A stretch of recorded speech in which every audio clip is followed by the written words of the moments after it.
So I started off by, I was wanting to put in some background shapes in the same way that I've got the background shapes down here. I wanted to put a few more up here so that I could kind of explain then the meaty kind of challenge of pulling out the darks and lights as though modelling in clay the flowers. But as I started to paint these, I recognised that actually some of the modelling happens in the first moves. And so here I wanted to show you something that I find really satisfying when I'm painting, is the way of painting the background up to meet the edge of the white flowers. So the white daisy at the top of the still life there is significantly lighter than the background, and it's got the spotlight on it, of course. So it's got the spotlight on it, so the light on the flower is very bright in relation to the background, and I thought that would be a lovely, easy way of explaining the shape of this daisy. Kind of a significant one above the sunflower there, nice and bright. So I'm going to find the negative spaces. So there's a triangle of grey background coming in here to explain that long petal that's just above the top of the centre. I have an extra grey on you. Sorry? I have an extra grey. Oh, that's a good question. No, there was some ultramarine blue and burnt umber. Okay. And white.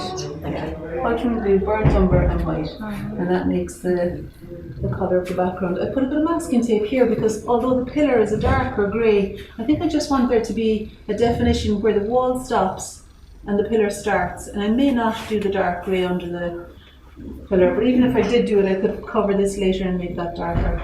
So for now I just want to use the background wall colour, which is darker than the daisy, to explain the shape of the daisy. And when you're doing something like that, you'd kind of study the fairly in a fairly concentrated way, the shape of the spaces between the petals. So there's another triangle of space coming down here. The point of the triangle would cut through part of the centre of the flower there. And it's quite an open triangle, this one, more open than this one was. And I'm just trying to find the top of the petal and then how it stops there. And then,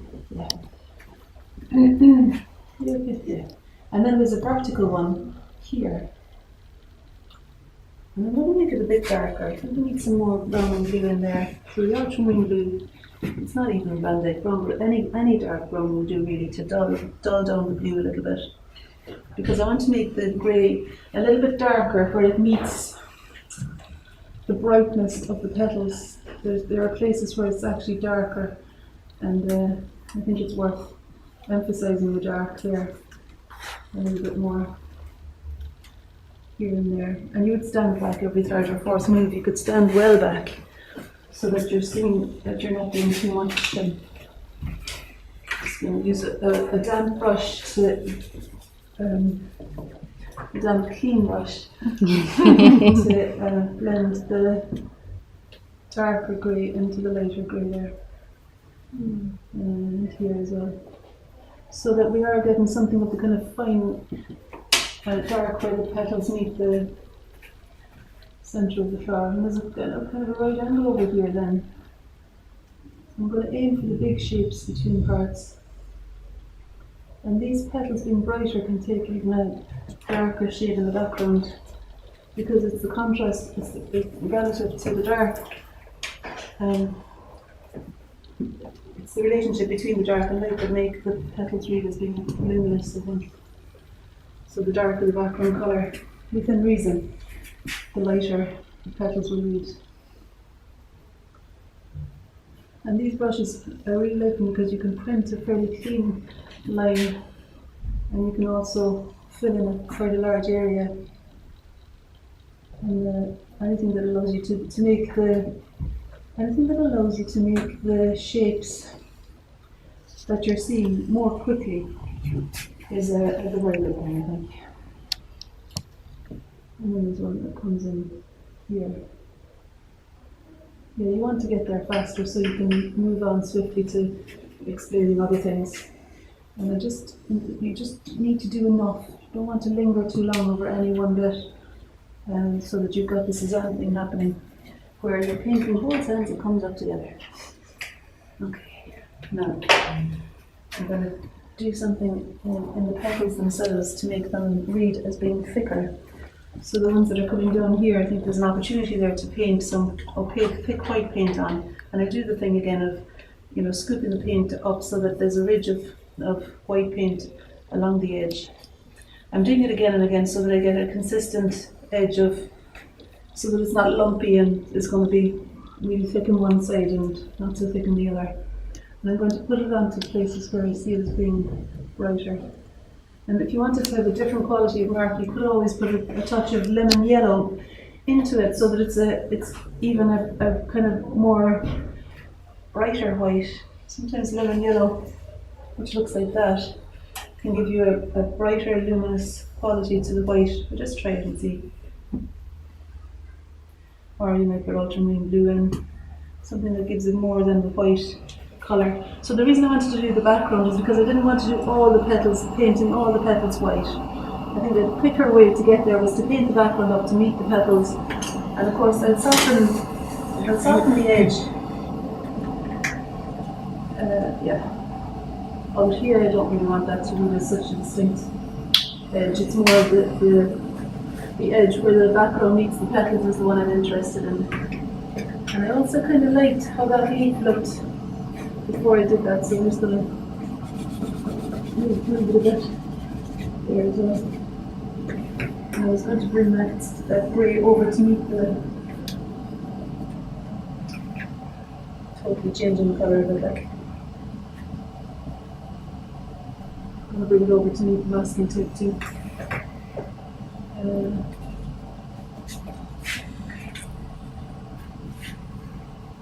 Alright, so I made it kind of yellowish, didn't I? And then he scooped up a little bit. And now I'm going to apply it here so that it'll maybe be one of the brightest colours I can see. And it'll maybe stand out a little bit more because there's yellow in it and there's blue in the background.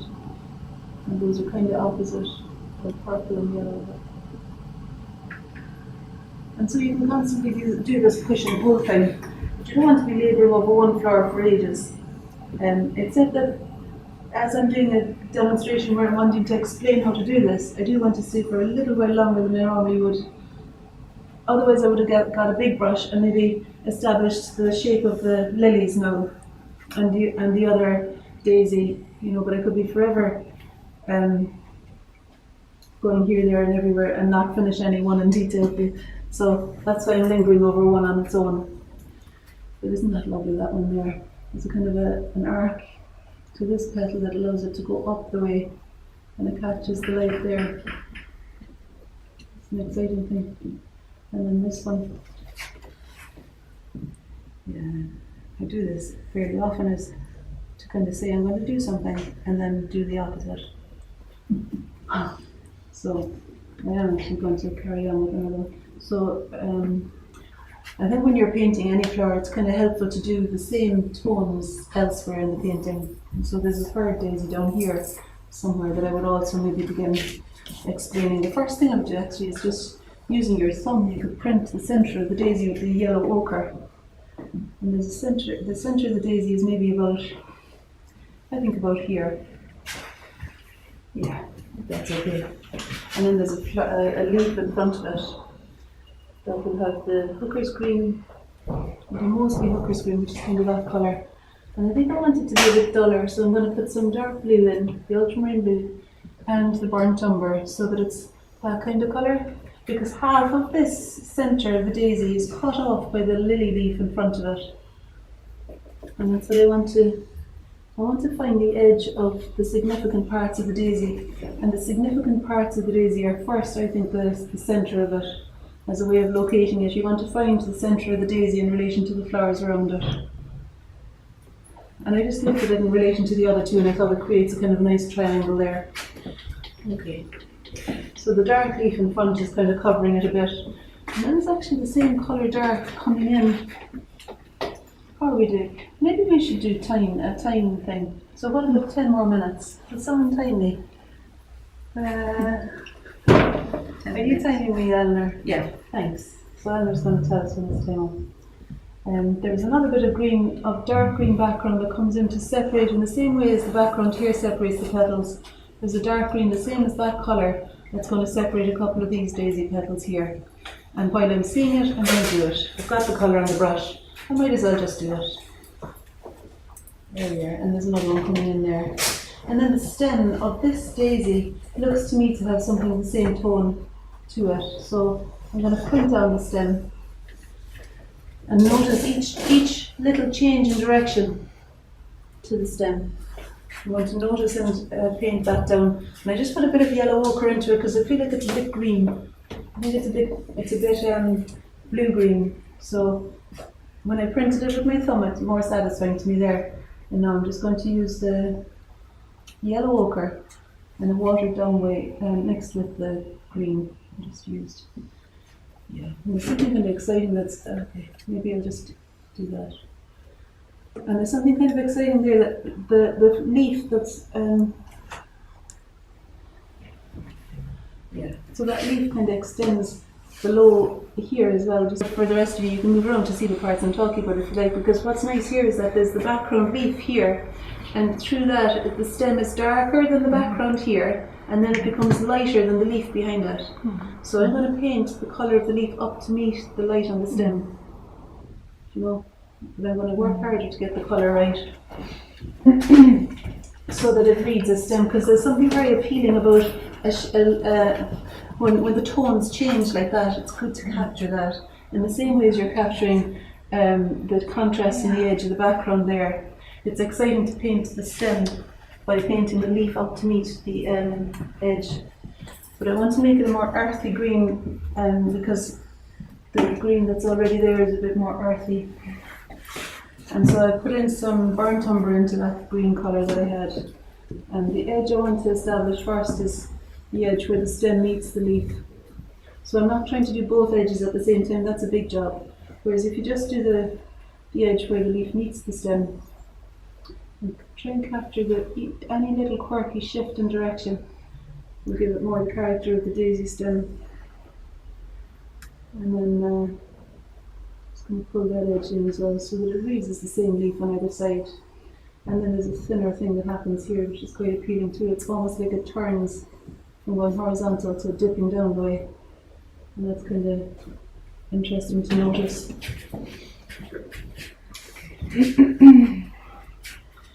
And then it comes out, it extends into the space around it again, and again becomes more of it becomes darker than the background. And there's a little leaf that extends from it, it's also darker than the background. Something like that. Yeah. And then you can also make the leaf below it that's going to zoom up through it there. Just find that a little bit. And find this one down here a little bit as well. So your painting will kind of tell you where to go next, really. And if you've got colour on the brush that you want to, and you see if you have colour on the brush that you can see evident elsewhere, and don't struggle to put it down just because it's there, you don't have to be that economic. But if you can see the same colour somewhere else, I would use it before having to wash your brush, you know.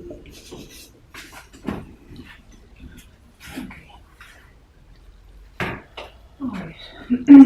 And just a couple more little touches in the daisy petals. So I'm using this 1/4 inch brush again to scoop up a ridge, because the reason I scoop it up is because with the dark underneath you want to be able to successfully cover the dark with the light petals. And if you're painting a thin layer of white over it, you could be painting it forever. It would take a long time to cover it. And if you've gone to the trouble of really noticing what's happening there, you want to fully invest in the moves and nail it. You know, you don't want to be kind of observing really faithfully, getting everything ready, and then do a slapdash mark. Steady yourself and look at it again and make sure, you know, aim each time to capture what's happening with truth, kind of thing. And it's different from efforting and pushing hard. It's about stilling yourself and finding,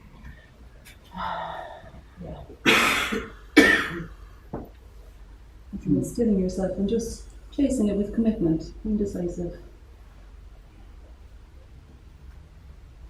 And of course it comes more easily the more you do it, like that feeling of courage will come more easily, I think. Or maybe not, maybe it's harder because you expect more of yourself. And if it looks too bright, you can just print it off with your fingers. Draw it down. And then there's a little bit of brightness in some parts. So I wouldn't be painting all of the petals just because all the petals are white, you know. Don't, you know, believe your eyes. Don't assume anything. Yeah. Okay, so you can continue tipping away at these three. Has anyone got any questions about any of that? No. I'm saying it's completely clear, so I was trying to say, which is kind of good, thanks. So I want to put a little bit more grey. Gosh, I suppose my 10 minutes are nearly up. Is there something you should particularly do? You've got another 3. Okay. The pink maybe cover the lily.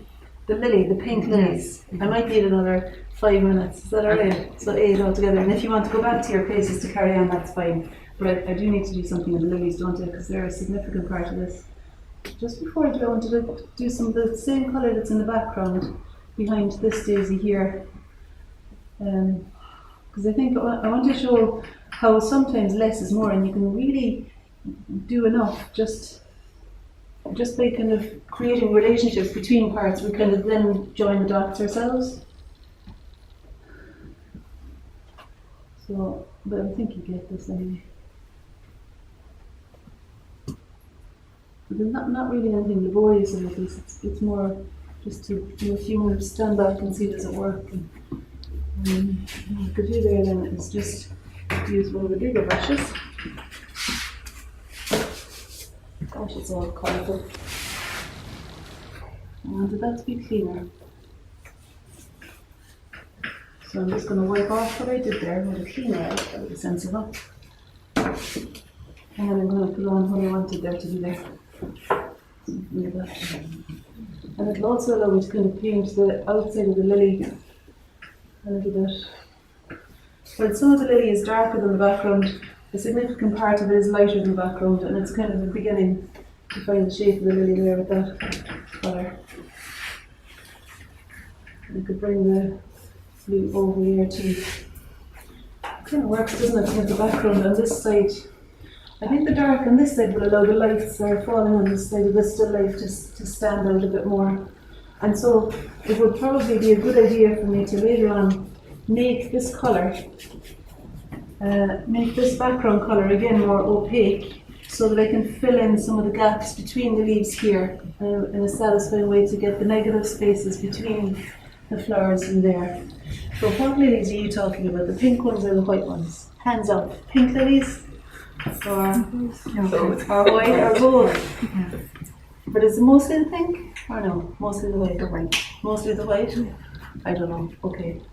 Alright, but what about if I do that white one? Is it the pink one for you? Doesn't matter. Doesn't matter. Technique is the That's same. the right answer. Okay.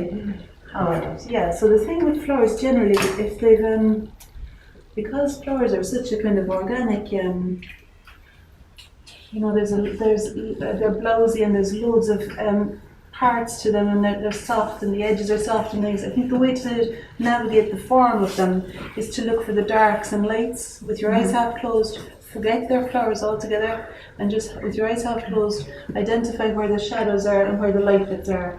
And clearly on this lily here, there's a lovely definition between the dark underside and the light bit above it.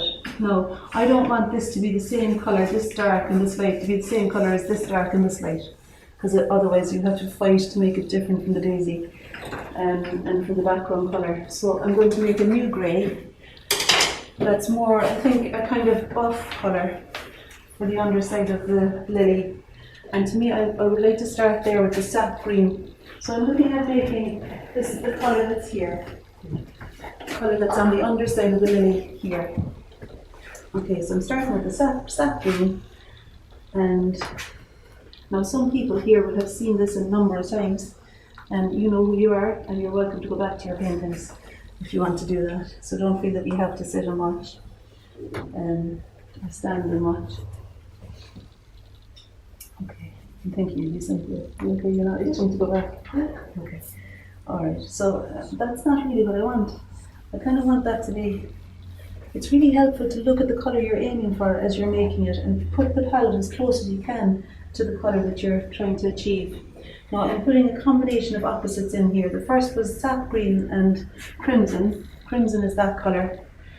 And mixed with the sap green, it was a bit too kind of rusty coloured, I thought. So I put some ultramarine blue in. And now I put some, I forget what I put in after that. No, I remember now. I put in some cadmium red, and I'm going to put some more. So the cadmium red is a little bit kind of a more orangey than the crimson. It's hard to tell the difference really. Sometimes it's easy, but it's not with these two. So the cadmium red into the alizarin. What else is there? Honest to God.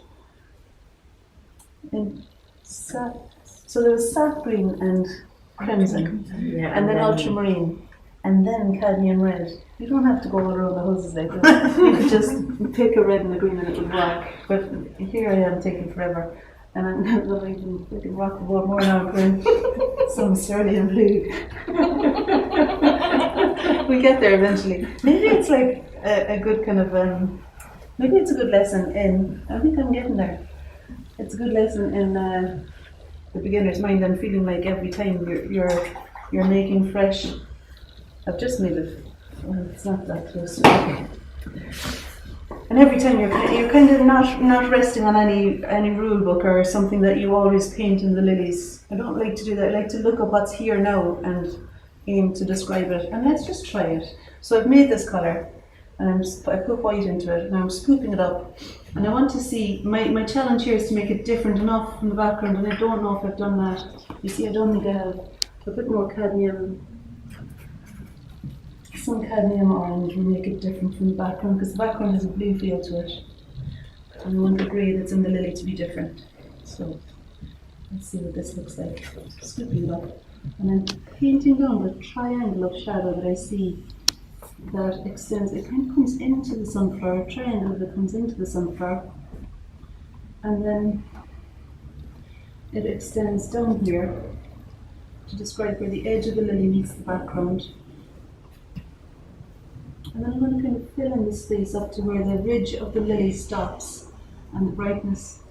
So there's a corner in the petal, there's a vein running through the petal that is explained. I'm kind of hoping that this will read as a lily, really. This is one of my ideas. If I work with the darks and lights, generally I can rely on those to usually to explain the form of the flower. I just go for the darks and lights. I'm putting some cerulean blue into it because I think it changes colour a little bit here, a bit in front. Now I'm pushing the colour difference more than it really is in reality for now, because I want to make orderly for myself the shapes that I'm seeing, and I don't want to be confused. And there's a lip of the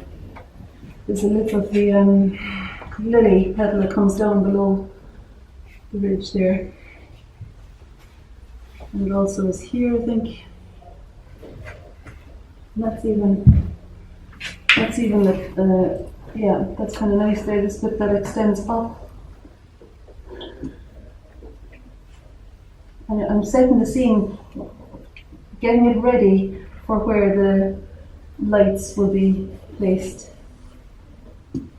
So there's a petal here too. Okay. So now I've put a bit of cadmium orange into the white in order to make it a different light from the lights that I used on the daisy. And I'm going to scoop it up. Is it looking anyway like a lily yet? Jeez, I sound like I know what I'm doing. Okay. Jeez. You're a hard audience. It doesn't look like a fucking lily. Oh no, this is not really. Okay. I'm just going to make it thicker here. So thickening up the light. And I'm going to fill in that space. Now I'm going to lift up a bit more of the orange, so surely be to God there's something of a lily happening. So this petal is overlapping the other one.